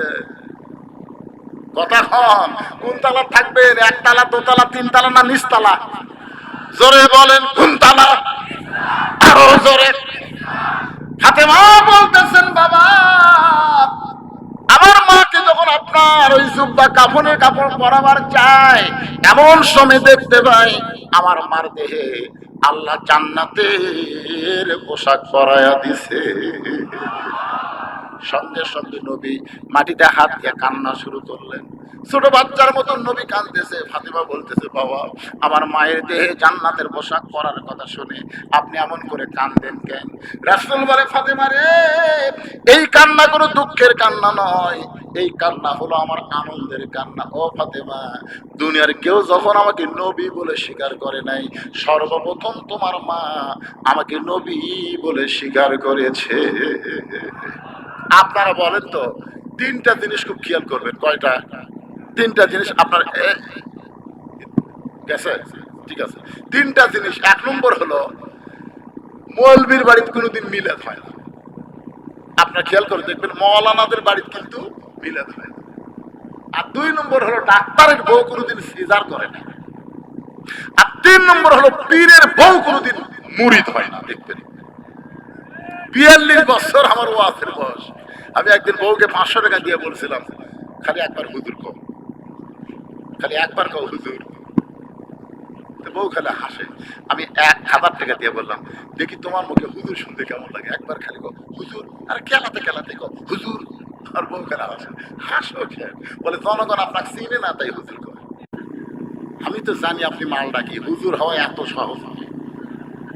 আমি সেই দিন চিন্তা করছি 42 বছর ওয়াজ দিয়ে বইয়ের কাছে আমি হুজুর আর পারলাম না, আর সর্বপ্রথম খাদিজার কাছে আমাদের নবী নবী হয়ে গেল। জোরে কোন সুবহানাল্লাহ। এই জন্য লাকাদ কানা লাকুম ফি রাসূলিল্লাহি উসওয়াতুন হাসানাহ। আমার নবী শুধু বাহিরের নবী না, আমার নবী হলেন ভিতরের নবী। আমার নবীর সব কিছু আমল, জোরে কোন কথা ঠিক কিনা। সর্বপ্রথম খাদিজা নবী বলে স্বীকার করেছে। আল্লাহ নবী বলে ফাতেমা এই কারণে হয়তো আল্লাহ তাআলা তোমার মায়ের শরীরে জান্নাতের পোশাক পরায় দিয়েছে। নবী নিজের হাতে খাদিজাকে কবরের ঘরে নামায় দিচ্ছেন। বাজান গো বিরক্ত হয়েন না, আর মাত্র 2টা পয়েন্ট ওয়াজ করব। নবী নিজের হাতে খাদিজাকে কবরের ঘরে নামায় দিচ্ছেন। নবীর চোখ দিয়ে দরদর করে পানি পড়তেছে, এত কান্দা নবী কাঁদতেছে। আবু বকর বলে রাসূলুল্লাহ হুজুর আপনি আল্লাহর নবী হয়ে যদি এমন করে কাঁদেন তাহলে আমরা কেমনে সহ্য করব, আমাদের শিক্ষা কি আপনি বলবেন না? রাসূল বলে আবু বকর আমি এখন নবী নাই রে, আমি এখন নবী নাই, আমি হলাম হতভাগ্য স্বামী, আমার দরদের বউকে কবরের ঘরে নামায় দিচ্ছি। আবু বকর কলেমার দাওয়াত দিয়ে যত রাত্রি আমি বাসায় ফিরে না কেন কোনোদিন খাদিজা খাদিজা বলে আমার ডাকতে হয় নাই। আমি শুধু দরজার কাছে দাঁড়াইছি, সঙ্গে সঙ্গে খাদিজা দরজা খুলে দিছে। আমি রাসূল বলতাম খাদিজা কোনোদিন 2টা বাজে কোনোদিন 3টা বাজে, কিন্তু তোমাকে নাম ধরে ডাকা লাগে না, আসা মাত্রই দরজা খোলো। কারণ কি? খাদিজা বলে রাসূলুল্লাহ আপনি হলেন মিশকাম্বর, আপনি যখন যান তখন দরজার কাছে নাকটা লাগায় দাঁড়িয়ে থাকি, আপনি আসা মাত্র সুগন্ধ পায় আর দরজা খুলে আপনার সামনে দাঁড়ায়। আল্লাহ রাসূল বলে খাদিজা তাহলে আপনি কি কোনোদিন ঘুমাবেন না? খাদিজা বলে রাসূলুল্লাহ সেই দিন আমি ঘুমাবো যেদিন আমার মরণ হবে, আমি মৃত্যু না হওয়া পর্যন্ত আপনি না ঘুমাইলে আমি কোনোদিন ঘুমাইব না। রাসূল বলে আবু বকর আমার খাদিজা আজকে মারা গেছে, আমার খাদিজা ঘুমায় গেছে। কাঁদতে কাঁদতে কবরে মাটি দিয়া আল্লাহর নবী কবরের পাশে দাঁড়ায় আছে, ঘন্টার পর ঘন্টা দাঁড়ায় আছে। আল্লাহ ডাকলেন হাবিব খাদিজার কবর থেকে সবাই সরে গেল, আপনি খাদিজার কবর ছাড়বেন না। রাসূল বলে আল্লাহ খাদিজার কবরে কি আপনি মুনকির নাকির পাঠাবেন না? 3টা প্রশ্ন করবে, আমার খাদিজা উত্তর দিবার পারবে না, আমি নবী উত্তর দিবার চাই। আল্লাহ বলে হাবিব রে আজকে আপনার কাছে একটা ঘোষণা দিলাম শোনেন, আপনি যেমন খাদিজাকে ভালোবাসেন আমি আল্লাহ তেমন ভালোবাসি। লিল্লাহি তাকবীর। আল্লাহর নবী চমকে গিয়ে বলেন আল্লাহ খাদিজা আমার বউ হয়, এ কারণে আমি খাদিজাকে ভালোবাসি। খাদিজা আপনার কে হয়? এখন খাদিজা আল্লাহর কে হয়? আমরা আল্লাহর কে হব? আজকে ইন্নালিল্লাহর মাধ্যমে আমরা জানতে চাই কারা কারা জানবেন। 2 হাত তুলে আল্লাহর একটু দেখান। লিল্লাহি তাকবীর। মাশাআল্লাহ। একটু মনোযোগ দিয়ে শুনবেন। মা খাদিজার কবরে মুনকির নাকির আসতেছে না, আমাদের কবরে মুনকির নাকির আসবে। ধরে যান কি করবে? আসবে। মুনকির নাকির আসাও কোনো লাভ হবে না। আমরা যারা 5 ওয়াক্ত নামাজ পড়ি ওই সকল বান্দারা যখন কবরে যাবে মুনকির নাকির এসে যখন বলবে মান রব্বুকা, মান রব্বুকা, সঙ্গে সঙ্গে নামাজ খাড়া হবে। আপনি সারা জীবনে নামাজ পড়েছেন, ওই নামাজটা আপনার পক্ষে দাঁড়িয়ে যাবে। মুনকির নাকিরকে প্রশ্ন করবে, রে মুনকির নাকির কাকে রব সম্পর্কে প্রশ্ন করতেছিস? তুই কি জানিস এই ব্যক্তি সারা জীবনে কয় ওয়াক্ত নামাজ পড়ছে? মুনকির নাকির বলবে আমরা তো নামাজের হিসাব জানি না, আমরা তো নামাজের হিসাব জানি না। তখন নামাজ বলবে হিসাব জানিস না প্রশ্ন করিস কেন? মুনকির নাকির এই লোকটা মসজিদের মধ্যে গিয়েই বলেছে আলহামদুলিল্লাহি রাব্বিল আলামিন রুকুর মধ্যে গিয়ে বলেছে সুবহান রাব্বিয়াল আযীম, সিজদার মধ্যে গিয়ে বলেছে সুবহান রাব্বিয়াল আলা। তাহলে সারা জীবন কতবার রব রব জিকির করেছে, একটা বার হিসাব দে। মুনকির নাকির বলে আমরা তো হিসাব, তাহলে হিসাব জানিস না? সে নামাজের মধ্যে এতবার রব রব করে কবরে আসলো, আবার রব সম্পর্কে প্রশ্ন করিস। মুনকির নাকির বলে আল্লাহ তোমার বান্দাকে মান রব্বুকা প্রশ্ন করলে নামাজ যে খেপা খেপছে আল্লাহ, এখন আমরা করব কি? আল্লাহ বলে মুনকির নাকির, আমার যেই বান্দা বান্দি নামাজ না কবরে গেছে, 1 নম্বর প্রশ্নের উত্তর হয়ে গেছে। তাহলে কবরে 1 নম্বর প্রশ্নের উত্তর যদি দিবার চান, আপনি তো দিবার পারবেন না, আপনার নামাজের দরকার আছে না নাই? 2 নম্বর প্রশ্ন হলো অমাইয়াবতাগি গায়রাল ইসলাম দীনান ফালাই ইউকবালা মিনহু। মুনকির নাকির প্রশ্ন করবে অমা দীনুকা, তোমার দিন কি? যেই মানুষটা ইসলামে আন্দোলন করে, আল্লাহর দুনিয়ায় কোরআনের রাজ প্রতিষ্ঠা করতে চায়, এই কোরআনের রাজ প্রতিষ্ঠা করতে গিয়া নানা রকম নির্যাতনের শিকার হয়েছে, জেল খাটছে, রিমান্ডে গেছে, এরকম নির্যাতনের ভিতর দিয়া ওই ব্যক্তি একদিন দুনিয়া থেকে বিদায় হয়ে গেছে। ইসলামে আন্দোলন দাঁড়িয়ে বলবে রে মুনকির নাকির, কাকে দিন সম্পর্কে প্রশ্ন করতেছ? আল্লাহর দিন বাংলাদেশে গালেব করার জন্য এই লোকটা কতদিন বাড়িতে যাওয়ার পারে নাই, কতদিন আলুর বাগড়ে ঘুম পাড়ছে, কতদিন জেল কাটছে, কতদিন রিমান্ডে গেছে, বলতে পারিস? মুনকির নাকির বলে আমরা তো জানি না। মুনকির নাকির বলবে আল্লাহ মা দিন, প্রশ্ন করলে ইসলামে আন্দোলন যে খাবে খেপছে। আল্লাহ বলে মুনকির নাকির, যে বাংলাদেশ ইসলামে আন্দোলন করে, বাংলাদেশে কোরআন রাজ প্রতিষ্ঠা করার আন্দোলন করে কবরে আইছে, তার 2 নম্বর প্রশ্নের উত্তর হয়ে গেছে। এবার মুনকির নাকির প্রশ্ন করবে অমান নবীউকা, তোমার নবীকে? সঙ্গে সঙ্গে নবী দৌড়ে এসে বলবে রে মুনকির নাকির, কাকে নবী সম্পর্কে প্রশ্ন করতেছ? যে আমার দাড়ি নিয়ে কবরের মধ্যে আইছে, এই টুপি দাড়ি রাখার কারণে মৌলবাদী রাজাকার ডিগ্রি দিছে, এই টুপি দাড়ি রাখার কারণে পুলিশ র্যাব তাকে কত চেক করছে, আজকে সেই নবীর সুন্নত দাড়ি নিয়ে কবর আইছে, ও আমাকে নবী বলার আগে আমি নবী তাকে উম্মত বলে স্বীকার করে নিলাম। আল্লাহ ডাকতে বলে হাবিব, আপনি যেমন খাদিজাকে ভালোবাসেন, আমি আল্লাহ তেমন ভালোবাসি। রাসূল বলে আল্লাহ আপনি খাদিজারে কেন ভালোবাসেন? আল্লাহ বলতে সর্বপ্রথম আপনাকে নবী বলে স্বীকার করেছে, আর সব সময় কবরকে স্মরণ করে, অন্ধকার কবরে কেমনে থাকবে এই চিন্তায় দুনিয়াতে যে চোখের পানি বের করে কেঁদেছে। আমার এই বান্দিকে আর আমি কবরের মধ্যে শাস্তি দেওয়ার চাই না। তার মুনকির নাকিরের উত্তর আমি আল্লাহ দিয়া দিলাম। ইজা আসাবাতুহুম মুসিবাতুন ক্বালু ইন্না লিল্লাহি ওয়া ইন্না ইলাইহি রাজিউন। সবাই ইস্তিগফার পড়ে, আস্তাগফিরুল্লাহ রব্বি মিন কুল্লি জামবি ওয়া তুবু ইলাইহি লা হাওলা ওয়ালা কুওয়াতা ইল্লা বিল্লাহিল আলিয়্যিল আযীম। আল্লাহুম্মা আমিন। আল্লাহুম্মা আনতাস সালাম ওয়া মিনকাস সালাম তাবারাকতা ইয়া যাল জালালি ওয়াল ইকরাম। আল্লাহ তোমার যেই যুবক বান্দারা আল্লাহ কষ্ট করে মেহনত করে এত সুন্দর জান্নাতের বাগান লাগাইছে, এই সবগুলো যুবককে আল্লাহ 5 ওয়াক্ত নামাজি হিসাবে কবুল করে নাও।